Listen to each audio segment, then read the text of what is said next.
नमस्कार दोस्तों, आप सभी का स्वागत है आपके इस चैनल पे। आज हम लोग फिडाई के नए क्विज को पढ़ेंगे। तो देखेंगे आज फिडाई ने क्या क्विज लॉन्च किया है, उस क्विज को समझेंगे और आंसर करेंगे। चलिए फटाफट टाइम गवाए बिना देखते हैं क्या है आज की फिडाई की क्विज में।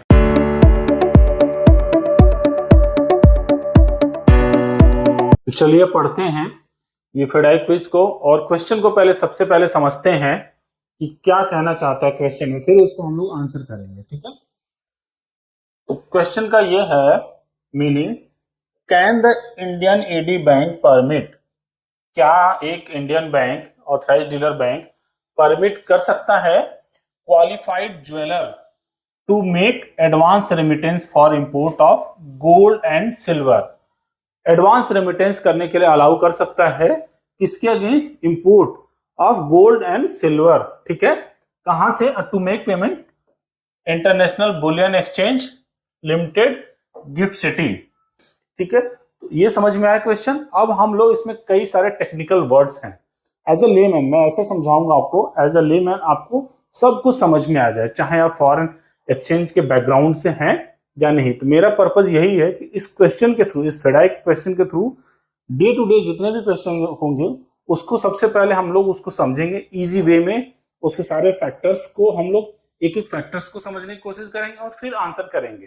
ठीक है, तो यहाँ पे हम लोग पहले समझेंगे कि एडी बैंक क्या होता है। तो एडी बैंक जो है, कोई भी ऑथराइज्ड डीलर बैंक बोल सकते हो, वो है जिसको आरबीआई ने बैंकिंग लाइसेंस दे रखा है। ठीक है, फॉर स्पेसिफिक फॉरेन एक्सचेंज को डील करने के लिए। बैंकिंग लाइसेंस बहुत सारे पर्पस के लिए दिए जाते हैं, जैसे आजकल स्मॉल फाइनेंस बैंक है, पेमेंट्स बैंक है। तो वैसे ही कोई भी बैंकिंग लाइसेंस जो फॉरेन एक्सचेंज को हैंडल करने के लिए अगर आरबीआई ने दिया गया है तो वो ऑथराइज्ड डीलर बैंक कहलाएगा। ठीक है, एज पर आरबीआई। ये क्लियर हो गया। एडवांस रेमिटेंस, एडवांस रेमिटेंस क्या कहलाता है? एडवांस रेमिटेंस का मतलब आप फॉरेन पेमेंट कर रहे हो, ठीक है, एडवांस में। अब जैसे मान लो कुछ गुड्स इंपोर्ट करना चाहते हो, इंपोर्ट के अगेंस्ट पेमेंट करना है, बट यहाँ पे क्या है कि अभी गुड्स आया नहीं है, पहले पेमेंट्स कर रहे हो फिर गुड्स आएगा, तो एडवांस में कर रहे हो, पहले पेमेंट कर रहे हो। ठीक है, गोल्ड एंड सिल्वर आपको पता ही है। ठीक है, आईएबीएफ जो आईएबीएक्स जो है, इंडियन इंटरनेशनल बुलियन एक्सचेंज जो है, एक्सचेंज है जो बुलियन गोल्ड एंड सिल्वर में डील करता है। ठीक है, ये क्वेश्चन समझ में आया?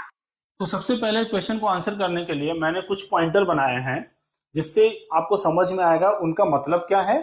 ठीक है, और फिर जैसे अभी मैंने एडी बैंक समझाया आपको एडवांस, वैसे यहाँ पे एक वर्ड था, क्या है? Qualified jewellers. क्वालिफाइड ज्वेलर जो है बेसिकली वो ज्वेलर्स हैं जिनकी नेटवर्थ ऑल टाइम 25 करोड़ से ऊपर होगी और जिसको लाइसेंस दिया होगा किसने? आईएफएससीए ने, international financial services centres authority. ठीक है, ये है जो इंटरनेशनल फाइनेंशियल सर्विसेज में रिलेटेड कोई भी रूल्स है, रेगुलेशन, उसमें इंप्लीमेंटेशन या उसको फ्रेमवर्क बनाना होगा, वो आईएफएससीए डिसाइड करता है। तो आईएफएससीए जो है वो सर्टिफिकेशन देता है क्वालिफाइड ज्वेलर्स का। जो भी इंस्टीट्यूशन जो जिनसे ज्वेलरी में डील करते हैं और उनकी नेटवर्क 25 एंड अबव है, 25 करोड़ एंड अबव है, वो उनके लिए सर्टिफिकेशन के लिए, अपनी एलिजिबिलिटी के लिए अप्लाई कर सकते हैं। जब वो आईएफएससीए जब उनको सर्टिफाई करेगा तब वो जो के क्वालिफाइड ज्वेलर्स में आते हैं। ये क्लियर हो गया आपको? दूसरा वर्ड है आईएबीएक्स। आईएबीएक्स जो है इंडिया इंटरनेशनल बुलियन एक्सचेंज है। ये एक्सचेंज है जो शेयर मार्केट होता है डील, वैसे ये एक्सचेंज है वो बुलियन वहां पे डील होता है। तो शेयर मार्केट में जैसे बायर और सेलर एक्सचेंज के पोर्टल पे दोनों अपनी बाय और सेल को कंप्लीट करते हैं, वैसे आईएबीएक्स में यहाँ पे बुलियन से रिलेटेड एक्सचेंज होते हैं और ये हैंडल होता है। इसको इसको भी गवर्न कौन करता है? आईएफएससीए। आईएफएससीए जो है गवर्निंग अथॉरिटी है जो इसको गवर्न करते हैं, रूल्स एंड रेगुलेशंस बनाते हैं। ये चीजें क्लियर होगी। अब वहां पे एक वर्ड था गिफ्ट सिटी, इसका फुल फॉर्म क्या हुआ? Gujarat international finance tech city. International finance मतलब, अगर इसकी बात करें इंटरनेशनल फाइनेंस के वर्ड का मतलब क्या हुआ कि जो भी एक्टिविटी फॉरेन एक्सचेंज से रिलेटेड इंटरनेशनल हो रहा है, फॉर एग्जांपल आप पेमेंट कर रहे हो बाहर ठीक है, इंपोर्ट के अगेंस्ट, या बाहर से पेमेंट आ रही है एक्सपोर्ट के अगेंस्ट, तो जो भी इंस्टीट्यूशन जो उसको फैसिलिटेट कर रही है, चाहे वो इंपोर्ट के एक्सपोर्ट के अगेंस्ट, चाहे वो ट्रांजेक्शन को एग्जीक्यूट कर रहे हैं, उसको फाइनेंस कर रहे हैं। फाइनेंस करना मतलब उसको क्रेडिट देना, लोन देना, ठीक है, उसके से रिलेटेड जो भी एक्टिविटी होगी वहां पे जो इंस्टीट्यूशन होगा उनको फैसिलिटेट करने के लिए वो स्पेस, वो सिटी वो बनाया गया है, प्लेस बनाया गया है। वहां पे जो भी इंस्टीट्यूशन स्टैब्लिश होंगी वो एज ए फॉरेन टेरिटरी की तरह, फॉरेन इंस्टीट्यूशन की तरह ट्रीट की जाएंगी, ठीक है। तो ये क्लियर होगा। वो गिफ्ट सिटी में स्टैब्लिश है कौन, IABX, वो भी एक फॉरेन टेरिटरी की तरह ट्रीट किया, फॉरेन इंस्टीट्यूशन की तरह ट्रीट किया जाएगा। ये हो गया।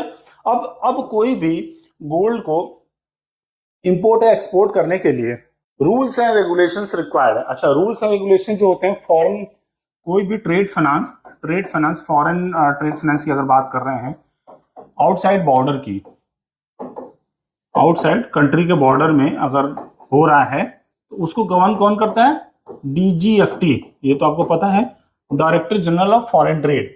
ये रूल्स एंड रेगुलेशन बनाता है कि कौन से गुड्स इंपोर्ट हो सकते हैं, कौन से गुड्स एक्सपोर्ट हो सकते हैं। इसको पॉलिसीज बनाता है DGFT, जिसको बोलता है every 5 year FTP, foreign trade policy. कि फॉरेन से जो भी इंपोर्ट एंड एक्सपोर्ट जो भी एक्टिविटी होनी है, उन ट्रेड पॉलिसीज को ये हर 5 ईयर में डिसाइड करते हैं कि कंट्री के विजन के अकॉर्डिंग क्या इंपोर्ट को बढ़ावा देना है, एक्सपोर्ट को बढ़ावा देना है, किसी सेक्टर को बढ़ावा देना है, उसके अकॉर्डिंगली पॉलिसीज बनाते हैं। तो इसके हिसाब से जो गुड्स अलाउड हैं उनको, हर गुड्स का एक कोड होता है, HS कोड। तो अगर FTP में वो अलाउड है HS कोड, तो वो गुड्स इंपोर्ट कर सकते हो या एक्सपोर्ट कर सकते हो। तो FTP जो होगा, फॉरेन ट्रेड पॉलिसी, कौन बनाता है, DGFT बनाता है। क्यों मैंने इसको इंक्लूड किया, अभी हम लोग क्वेश्चन को आंसर करेंगे तो उसको समझेंगे। अच्छा, फेमा तो आपको पता ही है, RBI बनाती है, फॉरेन एक्सचेंज मैनेजमेंट एक्ट। ये बताता है कि कौन, जब कोई इंपोर्ट कर रहे हो तो कब उसको उसका पेमेंट होना चाहिए, पेमेंट कर दिया है तो आपका गुड्स कब तक आ जाना चाहिए। ऐसा नहीं कि आपने पेमेंट किया है और इन्फिनिट टाइम के बाद गुड्स आ रहा है। तो गुड्स के भी रूल्स हैं, रेगुलेशंस हैं। अगर गोल्ड आप इंपोर्ट कर रहे हो तो फ्रेमवर्क जो बोलता है कि गोल्ड के केस में, ठीक है, 11 डेज, अभी जो हम लोग बात कर रहे हैं बुलियन से, IABX से, 11 डेज के अंदर आपका गोल्ड का जो भी पेमेंट किया है एडवांस में, या तो ऑर्डर एग्जीक्यूट हो जाना चाहिए, मतलब जो पार्टी है वो आपको गोल्ड की डिलीवरी देने को तैयार हो, ऑर्डर फाइनलाइज हो गया हो, या अगर ऑर्डर एग्जीक्यूट नहीं किया हो तो विद इन 11 डेज आपका फंड वापस होना चाहिए। अदरवाइज ये RBI के रूल्स को वायलेट करेगा। मतलब 11 दिन का, क्योंकि क्या होता है, गोल्ड भी इंटरनेशनल मार्केट में रेट्स बहुत फ्लक्चुएट होते हैं, उसका टाइमलाइन 11 दिन भी बहुत है। 11 दिन के अंदर या तो ऑर्डर एग्जीक्यूट हो जाएगा, उस पर आपका डिलीवरी स्टार्ट हो जाएगी, या तो फिर वो आपका पैसा वापस कर देगा। बस वापस करने के लिए भी ना 11 दिन मैक्सिमम टाइम रखा गया है। तो ये कौन बना रहा है फ्रेमवर्क, फेमा के अकॉर्डिंग RBI बना रहा है। कौन बना रहा है, RBI। किसके बिहाफ पे, DGFT के बिहाफ पे। DGFT रूल्स एंड रेगुलेशन बना दी है। अब उसके पेमेंट से रिलेटेड, गुड्स कौन सा इंपोर्ट हो रहा है, कौन सा एक्सपोर्ट हो रहा है, गुड्स से रिलेटेड बना दिया DGFT ने। अब पेमेंट से रिलेटेड उसके रूल्स एंड रेगुलेशन RBI ने बना दिए कि पेमेंट अगर गया तो या तो एग्जीक्यूट हो जाए या विद इन 11 डेज वापस आ जाए। ये सारी चीजें क्लियर हो गई, अब समझ गए। अब हम लोग क्वेश्चन का आंसर करते हैं। एज पर RBI कि यस ये अलाउड है, बट 11 डेज के अंदर या तो आपका ऑर्डर एग्जीक्यूट हो जाना है या फंड्स रिटर्न हो जाने हैं। अगर नहीं हुआ ये वायलेट कर जाएगा। अच्छा, दूसरा ये क्वालिफाइड ज्वेलर्स कौन है, जिनको IFSC ने सर्टिफिकेट दिया हो, उसकी नेटवर्थ मिनिमम 25 करोड़ की हो, ठीक हो। तो ये क्लियर हो गया। अगर वो ठीक ये फॉलो करता है, ठीक है, और RBI के अकॉर्डिंग अगर वो रूल्स रेगुलेशन फॉलो करता है तो वो पेमेंट कर सकता है, मतलब ऑथराइज डीलर अलाउ कर सकता है, ठीक है। चलिए हम लोग आंसर देखते हैं।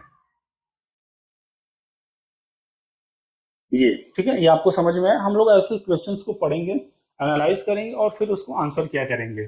साथ ही साथ हम लोग स्पेसिफिक टॉपिक्स पे डिटेल्स वीडियो भी बनाएंगे, जिससे आपको क्वेश्चन और आंसर्स भी क्लियर होंगी और एक एक टॉपिक पे एक्सपर्टीज भी होते जाएंगे। ऐसे ही छोटे छोटे हम लोग क्वेश्चंस को हम लोग एक्सप्लेन कर रहे हैं और फॉरेन एक्सचेंज की नॉलेज को स्प्रेड कर रहे हैं। आपको हमारे वीडियोस अगर पसंद आ रहे हो तो प्लीज़ लाइक करते रहिए, सब्सक्राइब करते रहिए और कमेंट करके हमें बताते भी रहिए। Thank you everyone.